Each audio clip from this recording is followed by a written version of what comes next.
우리는 기독교 본질에 대해서 하나씩 차근차근 다루고 있는데 오늘은 기독교 본질 그 네 번째 시간으로 성만찬에 대해서 우리 함께 살펴보도록 하겠습니다.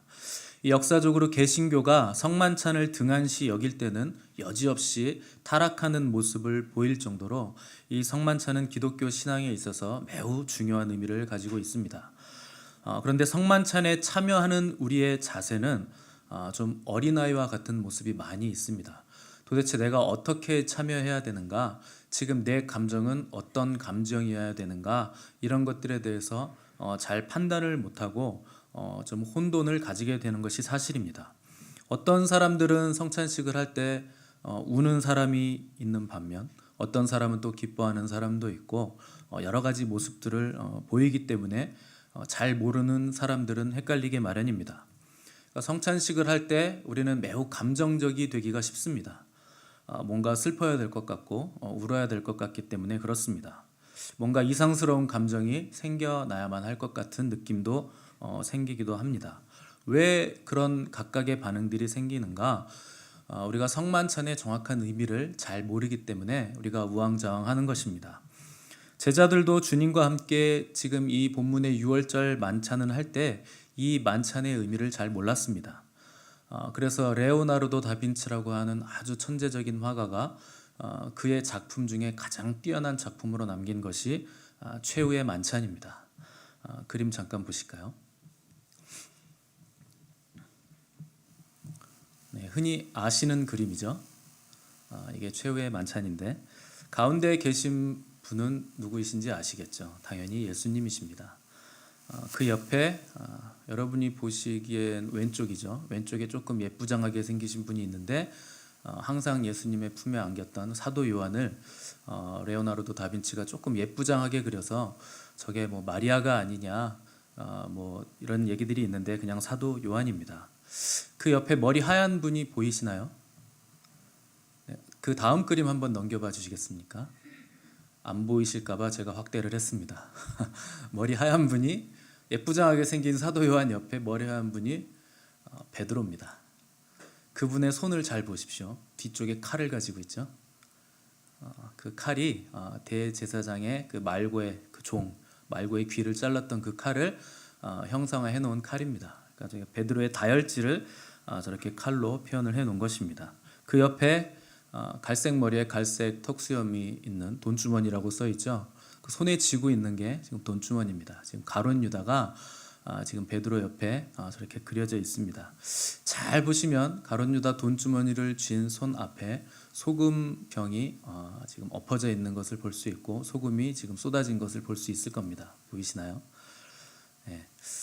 가룟 유다가 예수님이 너희 중에 한 사람이 나를 팔리라 하는 그 소리를 듣고 깜짝 놀라서 소금을 엎은 겁니다. 그래서 그거를 레오나르도 다빈치가 상상해서 이런 식으로 그려놓은 것입니다. 전체적으로 제자들의 반응이 다 제각각입니다. 다시 1번 그림으로 돌려주셔서 반응이 다 제각각이고 다 지금 뭐 각자의 말과 각자의 소리들로 예수님의 너희 중에 한 사람이 나를 팔리라 한 그 소리 때문에 지금 혼돈에 빠져 있는 그림입니다. 이 제자들의 반응이요, 이 성만찬에 참여하는 오늘 우리의 모습에 다 겹쳐져 있는 것입니다. 오늘 설교를 통해서 주님께서 친히 제정하신 성만찬의 깊은 의미를 잘 정리하시는 시간 되시기를 바랍니다. 이 출애굽기에 보시면 이집트의 속박에서 신음하던 이스라엘을 하나님께서 구원하시려고 10가지 재앙을 내리셨는데 이 과정에서 하나님이 파라오에게 내 아들 이스라엘을 네가 내보내지 않으면 너의 아들들이 죽을 것이라 하는 말씀을 하셨습니다. 파라오가 끝까지 저항을 했고요. 이 마지막 재앙으로 이집트의 모든 장자들을 하나님께서 다 죽이셨습니다. 그때 비로소 파라오가 이스라엘을 이제 내보내게 되는데 이 날을 유월절이라 이렇게 기념하는 날이 됐습니다. 이집트의 모든 장자들, 그러니까 동물들의 첫 새끼까지도 모두 다 죽었던 그 밤에 어린 양의 피를 문설주와 문지방에 바른 집에는 죽음의 천사가 그냥 지나갔다 해서 그 날을 유월 지나갔다 하는 날로 기념하는 절기입니다. 유월절 그림 한번 넘겨봐 주시겠습니까? 다음 그림. 네. 왼쪽 그림은 죽음의 천사가 칼을 들고 피를 바르지 않은 집에 한밤중에 들어가서 장자를 죽이고 나오는 것을 묘사한 그림이고요. 오른쪽 그림은 유월절 피를 문지방과 문설주에 낮에 바르고 있는 그림이고, 여자분 빨간 옷 입으신 여자분 뒤로 원래 양 한 마리가 죽어 있는 게 보였는데 그림이 잘린 모양이네요. 아무튼 어린 양의 피를 저렇게 바르면 밤에 천사가 지나갔다 하는 것들을 지금 그려놓은 것입니다. 6월이라는 말 자체가 영어로는 pass over입니다. 그러니까 그냥 지나가다, 지나쳐 넘어가다라는 뜻입니다. 원래는 그냥 넘어가면 안 되고요. 장자들은 무조건 다 죽어야 됩니다. 원래는 그냥 지나치는 법이 없습니다. 그런데 하나님께서 살 수 있는 구원의 방편을 마련해 두셨는데 어린 양의 피를 문 입구, 문지방과 문설주에 바르면 죽음의 천사가 그냥 지나가고 바르지 않으면 죽는다 하는 말씀을 주신 것입니다. 이상하죠? 하나님께서 피와 식별을 못하셔서 굳이 피를 바르라고 하신 것인지 아니면 무슨 다른 뜻이 있었을까요? 이 피를 바르라고 하신 이유는 모세에게 명령하신 대로 이스라엘 백성들이 하나님의 말씀에 순종하는가 하지 않는가를 먼저 보시는 것입니다. 피를 바르면 재앙을 면할 수 있다라는 말은 사실 이것을 믿지 않는 자들에게는 말도 안 되는 소리입니다. 말도 안 되는 소리고 정말 허황된 소리입니다. 그렇게 들리는 것입니다. 그러나 이스라엘 백성들은요, 애굽에 내린 9가지의 재앙들을 이미 봤기 때문에 이해할 수 없을지라도 하나님의 명령에 순종을 한 것입니다. 그래서 죽음의 천사가 이스라엘 백성들의 집은 넘어간 것입니다. 이 어린 양의 피 때문에 이스라엘은 죽음 가운데서도 하나님이 지키시는 평안을 경험했고, 매년 6월절을 절기를 지킬 때마다 이 긴박했던 상황을 되새기면서 누룩을 넣지 않은 떡과 쓴 나물과 어린 양의 고기를 먹는 풍습을 대대로 매해 지켰습니다. 여기서 어린 양은 바로 우리를 위해 죽으신 예수님을 상징하는 것입니다. 그리고 문설주에 또 문지방에 바른 피는 예수님의 보혈을 상징하는 것입니다. 이 6월절 어린 양의 피가 죽음을 막았듯이 우리 예수님의 피가 죄로 인해 죽어야 할 우리의 생명을 살리시는 것입니다. 그래서 죽음의 천사가 넘어가는 이유는 바깥 문에까지 피가 흘러 넘칠 만큼 누군가 죽었다, 누군가 생명을 들여서 피값을 치렀다, 이 죽음의 천사가 그렇게 여기기 때문에 문까지 흘러 넘치는 그 피를 보고 그 집은 넘어갔다는 것입니다. 이것이 아주 중요한 개념입니다. 구원이 하나님의 은혜이긴 하지만 그냥 용서해 주시지 않습니다. 반드시 누군가의 죽음으로 값을 지불한 피의 대가가 있어야만 하나님은 용서를 해주십니다. 이 원리는 속죄의 원리에도 동일하게 적용됩니다. 이 대속죄일에 대제사장이 1년에 한 번 지성소에 들어가는데 그냥은 못 들어갑니다. 반드시 속죄 제물에 피가 필요했습니다. 그래서 지성소 안에 법궤가 있는데 법궤 위에 속죄서라고 하는 그 법궤 뚜껑이 있는데 그 뚜껑의 이름을 시은좌라고 불렀습니다. 은혜의 보좌다, 이렇게 부른 것입니다. 하나님이 거기 앉아 계시는 발등상이기도 하고 보좌이기도 한데 거기 계시는 보좌인데 그 보좌는 은혜의 보좌. 그런데 그 은혜가 그냥 무조건 다 용서해 주시는 은혜가 아니고 대제사장이 반드시 속죄의 피를 가지고 들어가서 거기에 쏟아야 됩니다. 그러니까 이 은혜는 그냥 무료인 은혜가 아니라, 그냥 공짜인 은혜가 아니라 반드시 누군가의 피를 흘려서 값을 치러야만 받을 수 있는 은혜입니다. 왜 그런가? 죄의 값은 사망이고 생명으로 대속하려면 피가 필요합니다. 왜냐하면 생명은 피에 있기 때문에 그렇습니다. 피 흘림이 없으면 죄 사함도 없습니다. 그래서 구약의 모든 동물 제사는 희생 제사인데 반드시 피가 흘러야 되고, 이 구약의 모든 제물과 피는 궁극적으로 우리 예수님을 상징하고 예표하고 있는 것입니다. 오늘 본문을 보시면 15절 보니까 내가 고난을 받기 전에 너희들과 함께 유월절 만찬 먹기를 원하고 원했다. 우리 주님이 이렇게 얘기하셨습니다. 사실 유월절은 이 날이 아니고요, 바로 다음 날입니다. 그러니까 유월절을 주님께서는 제자들과 함께 하루 전에 지금 지키고 계신 것입니다. 왜 하루 전에 유월절을 지키시는가? 유월절 당일날에요. 유월절 어린 양의 실체이신 예수님께서 유월절 양을 잡는 그 시간에 돌아가십니다. 그러니까 유월절 양이 죽는 시간에 주님은 죽으셔야 했기 때문에 제자들과 그날 유월절 만찬을 즐기실 수 없고 그 하루 전날에 제자들과 만찬을 미리 함께 하신 것입니다. 원래 유월절 만찬에는 빵과 포도주와 어린 양의 고기가 있는데 지금 예수님과 제자들의 만찬에는요 빵과 포도주만 있습니다. 왜 어린 양의 고기는 빠졌을까요? 우리 주님이 유월절 어린 양이시기 때문에 그것은 빠져 있는 것입니다.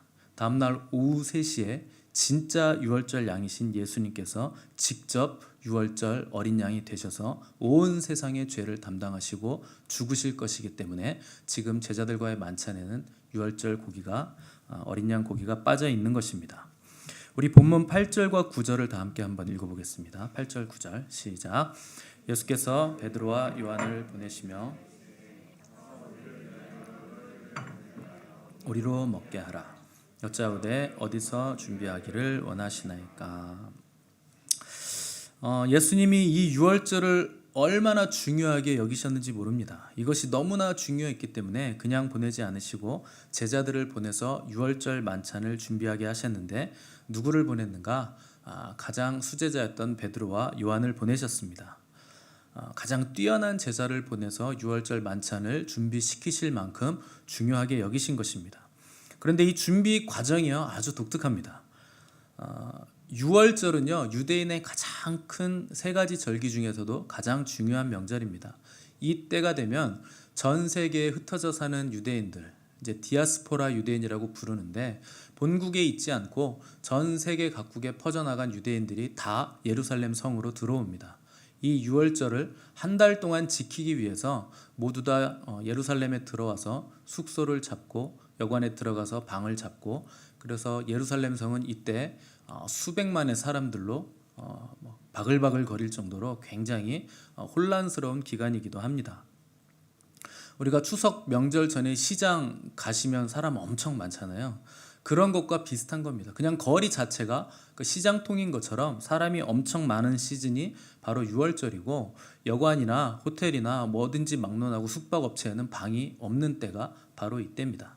그런데 주님은 제자들에게 시켜서 얘들아 내가 유월절에 너희들과 컨퍼런스를 좀 할 건데 장소를 좀 마련해봐라 이렇게 보내신 겁니다. 굉장히 무리한 요구를 하신 겁니다. 지금 방도 없고 호텔 룸도 없고 아무것도 예약할 수 있는 환경이 아닌 시즌에 가서 방을 잡아라. 우리 유월절 만찬을 함께 보내야 된다. 이렇게 말씀하고 계신 것입니다. 그러니까 제자들이 마음이 어려웠을 겁니다. 그래서 물어본 게 어디서 준비하기를 원하십니까? 도대체 어디에 장소가 있겠습니까? 이렇게 예수님께 물어본 것입니다. 주님은요 이미 준비된 장소를 알고 계셨습니다. 10절에서 13절 다 같이 읽겠습니다. 시작.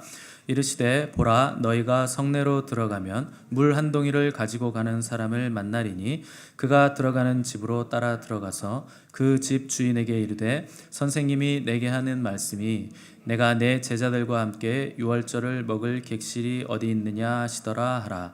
그리하면 그가 자리를 마련한 큰 다락방을 보이리니 거기서 준비하라 하시니 그들이 나가 그 하신 말씀대로 만나 유월절을 준비하니라. 아멘. 예수님 말씀하시길 너희들 시내에 들어가면 물동이를 메고 가는 사람이 있을 것인데 그 사람 따라 집에 들어가서 그 집 주인에게 요청해라. 이렇게 말씀하신 것입니다. 여러분 시내에 사람이 그렇게 많은데 물동이 메고 가는 사람이 한두 사람이었겠습니까? 엄청 많았을 건데 도대체 어떻게 구분을 했을까요? 이 헬라어 성경 원어를 보시면 이 장면을 물동이를 메고 가는 남자가 한 사람 있을 것이다 하는 표현입니다. 당시에는요 남자가 물동이 메지 않습니다. 다 여자가 메는 건데 성내에 들어가면 물동이 메고 가는 남자가 있을 거다. 주님이 이렇게 말씀하신 겁니다. 그러니까 제자들이요 들어가자마자 딱 알아본 겁니다. 여자가 메는 물동인데 부인을 얼마나 사랑했든지 어쨌는지 모르겠지만 남자가 물동이를 메고 가는 걸 딱 본 겁니다. 그러니까 저 사람이구나. 그래서 그 사람을 뒤에서 추적해서 따라가서 그 집에 같이 들어가서 그 집 주인에게 우리 선생님께서 말씀하시길 당신에게 우리 선생님과 우리가 함께 유월절 먹을 공간과 음식이 있다고 하던데요. 이렇게 그냥 얘기를 한 겁니다. 여기 나오는 집주인이 누구인가 하는 것은 우리가 알 수 없습니다. 흔히들 마가의 다락방이라고 하는데 그게 마가인지는 정확히 성경이 말하고 있지는 않습니다. 중요한 건 이 집주인이 자기도 모르게 예수님의 마지막 유월절을 그 만찬을 준비한 사람이 됐다는 것입니다. 마리아가 향유를 깨뜨림으로 자기도 모르게 예수님의 장례를 준비한 것처럼 이 집주인도 주님께 자기의 집과 음식을 아주 흔쾌히 내어줌으로써 예수님과 제자들의 마지막 만찬을 자기도 모르게 준비를 했다는 것입니다. 구레네 사람 시몬은 자기도 모르게 예수님의 십자가를 지고 가는 큰 일을 행하게 됐습니다. 또 어떤 사람은 시간을 들이고 어떤 사람은 장소를, 또 어떤 사람은 이 장례 물품을, 또 어떤 사람은 예수님의 십자가의 짐을 자기도 모르게 얼떨결에 감당하는 그 영광을 누리게 됐습니다. 우리는요, 내가 하는 그 일이 왜 지금 하고 있는가 하는 것을 모를 때가 많고 또 궁금할 때도 많습니다. 지금 다니는 직장, 지금 배우는 기술, 또 지금 내가 일하지 않고 있는 이 시간까지도 어떻게 하나님의 일에 사용될지 우리는 정확히 알지 못합니다. 그러나 하나님은 다 아시고 미리 우리를 지금 준비시키시고 계십니다.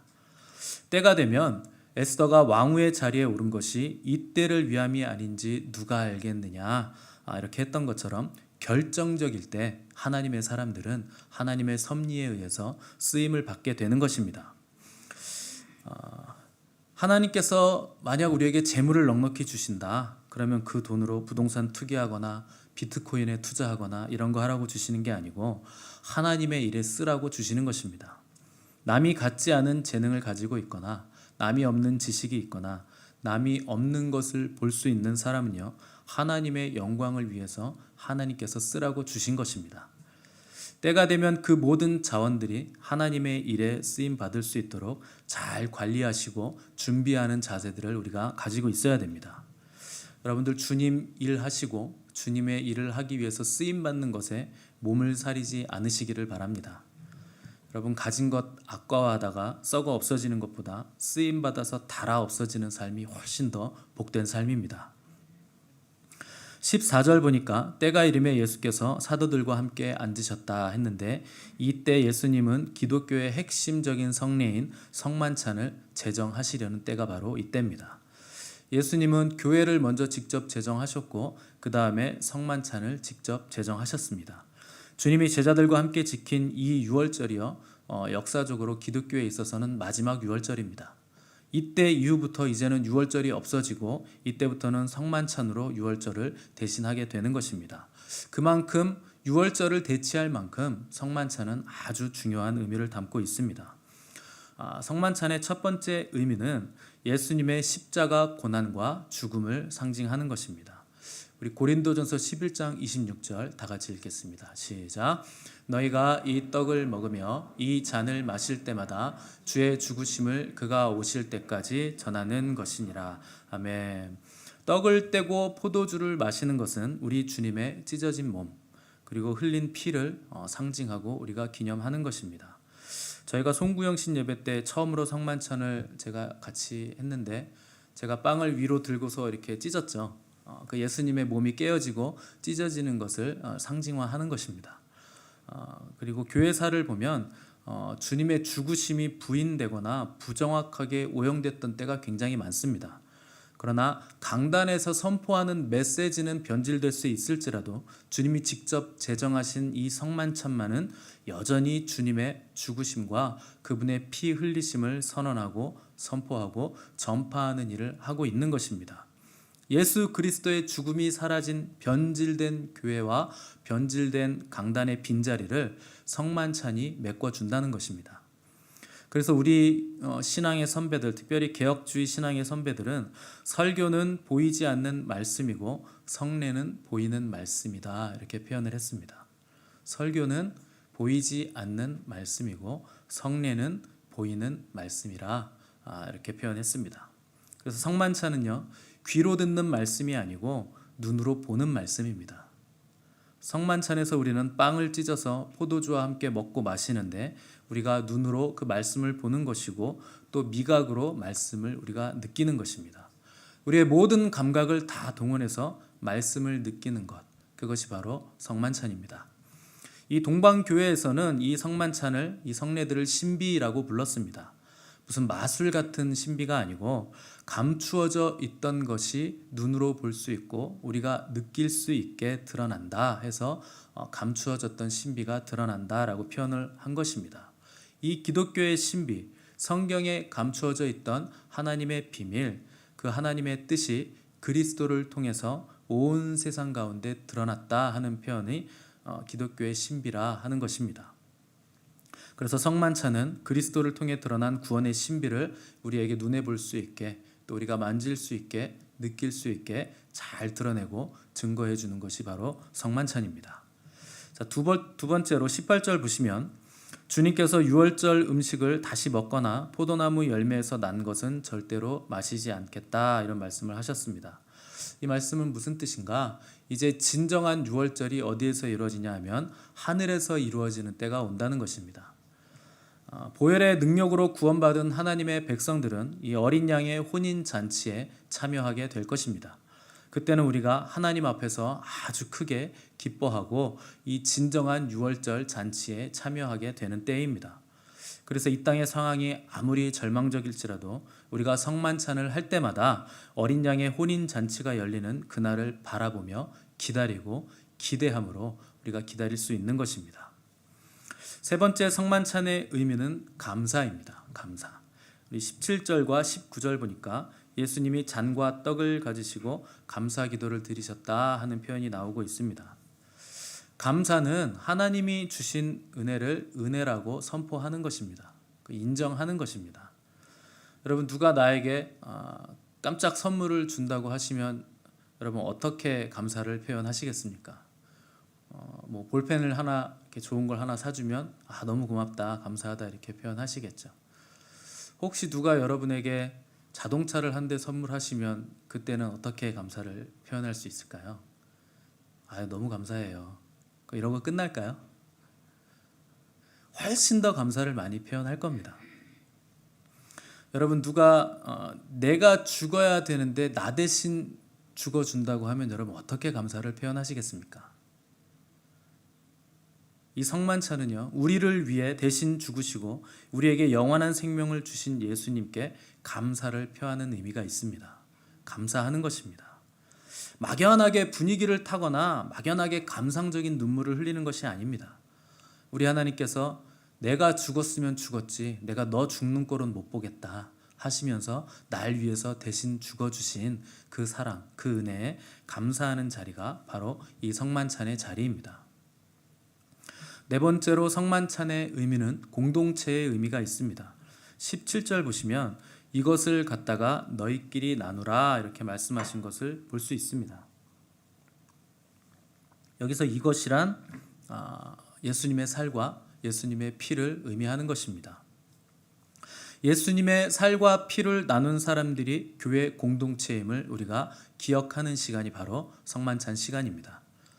우리가 피를 나눈 사람들을 가족이라고 부르잖아요.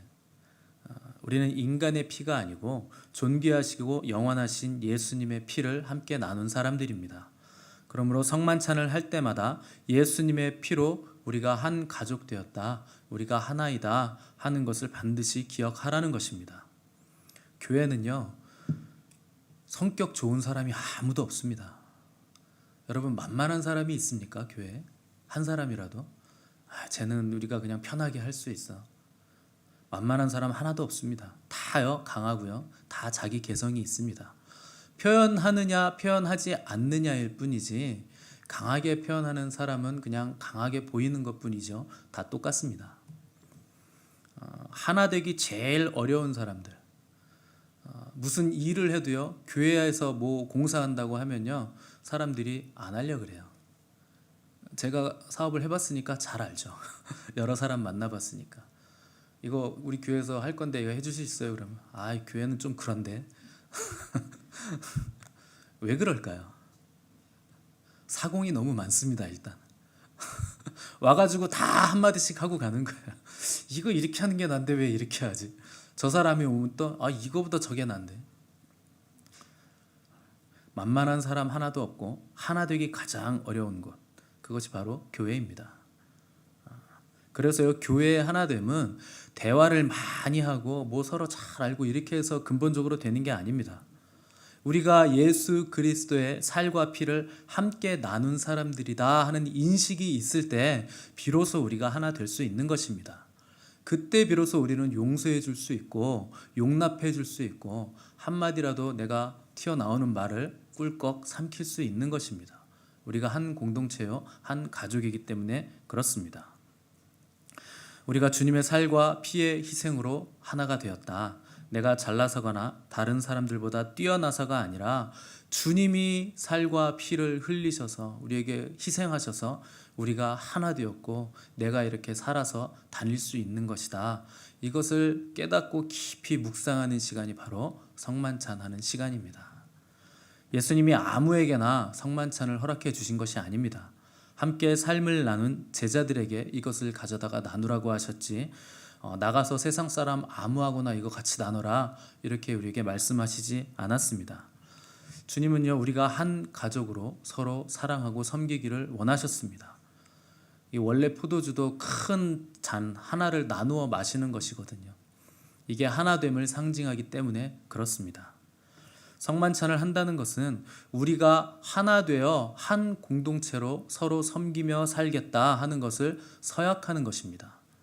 그러니까 성만찬을 해놓고 서로 싸우고 비난하고 하나 되지 못한다. 그것이 주님의 살과 피를 모독하는 것입니다. 실컷 주님의 살을 먹어놓고 실컷 주님의 살을 함께 마셔놓고 서로 싸우는 그 자체로 주님은 십자가를 다시 지셔야 하고 다시 십자가에 못 박히셔야 하시는 것입니다. 성만찬은 우리를 주님의 십자가 앞으로 다시 되돌아가게 합니다. 성만찬을 나눌 때마다 우리 마음속에 있는 미움과 질시와 교만이 다시 십자가 앞으로 돌아가는 것입니다. 여기서 먹고 마신다 하는 것은 배가 불러야 된다 하는 것이 아니라 우리의 육신으로 체화시키라는 것입니다. 우리가 주님의 살을 먹고 주님의 피를 마신다 하는 것은 주님의 몸이 나의 몸이 되는 것이고 주님의 피가 내 안에, 내 혈관 안에 흘러야 한다, 체화시켜야 한다 하는 것을 의미하는 것입니다. 우리가 아무리 많이 벌고 아무리 높이 올라가도요, 인간은요 매일매일 계속적으로 배가 고파요. 한 끼 먹어도 점심을 근사한 데서 아주 비싼 걸 많이 먹어도요, 저녁이 되면 또 밥을 먹어야 됩니다. 다음 날 아침이 되면 또 먹어야 됩니다. 왜 그런가? 땅의 양식으로는 절대로 영원히 배가 부를 수 없다 하는 것을 주님께서 가르쳐 주시는 것입니다. 땅의 것으로는 절대 만족이 없습니다. 몸이 그럴진데 하물며 영적으로도 만족이 없으면 끊임없이 배고프고 목마른 것이 바로 사람입니다. 육신의 떡은요, 우리를 만족시켜 주지 못합니다. 인간은 육신만 가진 존재가 아니라 영적인 존재이기 때문에 그렇습니다. 그래서 우리는 영적인 만족이 없으면 다른 어떤 것으로도 채울 수 없습니다. 사람이 천하를 다 가져도요, 주님은 천하보다 귀한 영혼이라고 했습니다. 우리 영혼 안에 천하를 다, 우주를 다 집어넣어도요, 우리 영혼 하나를 채우지 못합니다. 그만큼 우리는 존귀하고 영원한 존재들입니다. 그래서 주님은 너희 육을 채울 것이 아니다. 육적인 떡과 포도주가 아니라 내 살과 피를 너희가 먹어야 된다. 이것을 마셔야 된다 하는 것을 우리에게 가르쳐 주신 것입니다. 이 먹는다는 것은 받아들인다는 뜻입니다. 단순히 입으로만 그냥 믿습니다, 이렇게 하는 것이 아니라 예수님을 내 안에 받아들인다는 뜻입니다. 주님이 내 안에 거하시고 내가 주님 안에 거한다는 뜻입니다. 음식을 먹으면 피가 되고 살이 되고 에너지가 되는 것과 마찬가지로 예수님의 살과 피를 먹고 마신다는 것은 예수님이 내 안에서 피와 살과 나의 에너지가 된다, 그런 뜻을 가지고 있습니다. 진짜 믿음이란 그분이 내 안에 들어오시고 나의 에너지가 되시고 나의 양분이 되시는 것입니다. 그분이 내 삶 구석구석을 다스리시도록 주도권을 내어드리는 것입니다. 그것이 주님을 먹고 마신다, 주님을 받아들인다, 그리고 주님을 내 육신으로 체화시킨다 하는 것의 진정한 의미입니다. 마지막으로 성만찬은 우리 안에 죄를 다 드러냅니다. 우리 21절, 22절 함께 읽어보겠습니다. 시작.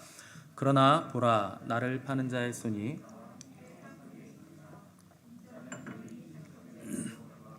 그를 파는 그 사람에게는 화가 있으리로다 하시니. 아멘. 이 가룟 유다는요, 12 제자 중에서 가장 똑똑한 사람이었습니다. 날카롭게 판단하고 계산기를 딱 두드려 본 다음에 제자가 된 사람이 바로 가룟 유다입니다. 예수님 곁에 붙어 있으면 한 자리 할 수 있겠다 싶어서 자기 야심을 채우려고 예수님 곁에 붙어 있었던 제자가 바로 가룟 유다입니다. 근데 예수님이 어느 때인가 나의 나라는 이 땅이 아니라 하늘에 속한 나라라 하는 것을 말씀하신 후부터 유다는 배신을 결심한 것입니다. 이 주님은 유다의 배신을 아시고 폭로하셨는데 그 폭로를 언제 하셨는가? 바로 성만찬 때 유다의 배신을 폭로하셨습니다. 여러분, 주님께서 성만찬을 하실 때 유다의 배신을 드러내셨다는 것을 주목하셔야 됩니다. 유다는요, 그럴듯한 모습으로 교회에 앉아 있던 사람입니다. 주님을 이용해서 세상적인 성공을 이뤄보겠다는 야심을 가지고 있었던 사람이었습니다. 다른 사람들은 전혀 눈치채지 못했습니다. 그러나 사람은 속일 수 있을지 몰라도 주님의 보혈 앞에서는 절대 속일 수 없습니다. 이 세상적인 성공의 욕심, 재물의 욕심이 성만찬을 할 때 전부 다 드러나는 것입니다. 버리지 못한 우리 안에 가룟 유다가 성만찬 때 다 드러나게 돼 있습니다. 그리고 성만찬 때는 가짜가 다 드러나게 돼 있습니다. 요새 마스크 때문에 생겨난 그 신조어가 있는데 마기꾼이라고 들어보셨나요? 아마 제 예상에는 마스크를 쓴 사기꾼 정도가 아닐까 예상을 해보는데 맞나요? 청년들 맞습니까? 네. 그러니까 마스크를 쓰고 있으면 사람이 예뻐 보이고 잘생겨 보인대요. 눈만 딱 보이니까 눈만 예쁘면 예뻐 보이고 잘생겨 보이는데 마스크를 벗고 보니 사기꾼인데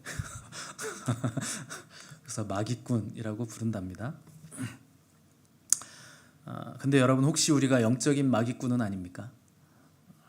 주일날 깨끗한 옷 입고 헌금 내고 앉아 있으면 아주 괜찮은 사람이라고 생각하는데 여러분, 성만찬 앞에서는 아닙니다. 성만찬은요, 그럴듯한 종교적인 마스크를 싹 다 벗겨냅니다. 서로를 미워하는 사람, 시기하는 사람, 판단하는 사람은 예수님의 귀중한 살과 보혈 앞에서 다 드러나게 돼 있습니다. 그런 상태로 성만찬에 참여하게 되면 자기의 죄를 먹고 마시게 되는 것입니다. 우리 고린도전서 11장 27절에서 29절을 다 함께 읽어보겠습니다. 시작. 그러므로 누구든지 주의 떡이나 잔을 합당하지 않게 먹고 마시는 자는 주의 몸과 피에 대하여 죄를 짓는 것이니라. 사람이 자기를 살피고 그 후에야 이 떡을 먹고 이 잔을 마실지니 주의 몸을 분별하지 못하고 먹고 마시는 자는 자기의 죄를 먹고 마시는 것이니라. 아멘.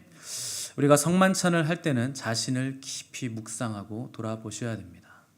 남을 묵상하고 돌아보시면 안 됩니다. 자기 자신을 돌아보시고 묵상하셔야 됩니다. 이것만 제대로 해도요, 교회가 세상으로부터 욕을 먹지 않습니다. 교회가 가장 자주 하는 예식이 성만찬이기 때문에 우리는 이 예식을 대충 해치우려고 합니다. 그것은 우리의 신앙이 병들었다는 강력한 증거입니다. 가장 거룩한 것이 타락하면요, 가장 추한 것이 되게 돼 있습니다. 우리가 예수님의 십자가 보혈 때문에 지금도 살아가고 있다는 것을 반드시 기억하셔야 됩니다. 하나님이 어떠한 대가를 치르셨는가, 어떠한 대가를 치르시고 우리에게 구원을 주셨는지 깊이 묵상하시기를 바랍니다. 주님이 생명을 주신 공동체가 우리 교회인 것을 생각하시기 바랍니다. 성만찬을 통해서 주님의 살과 피를 먹고 마심으로 주님이 내 안에 계시고 내가 주님 안에 있다는 것을 확신하시기 바랍니다. 그분을 받아들이시기 바랍니다. 그분을 먹고 마시기 바랍니다. 적당한 거리를 두고 구경만 하다 끝나는 것이 아니라 예수님의 피가 내 혈관 안에 흐르고 예수님의 살이 내 살이 되어 내 인생을 통해서 주님이 다시 한번 이 땅을 살아가시는 그런 위대한 인생들이 되시기를 간절히 바랍니다. 기도하겠습니다.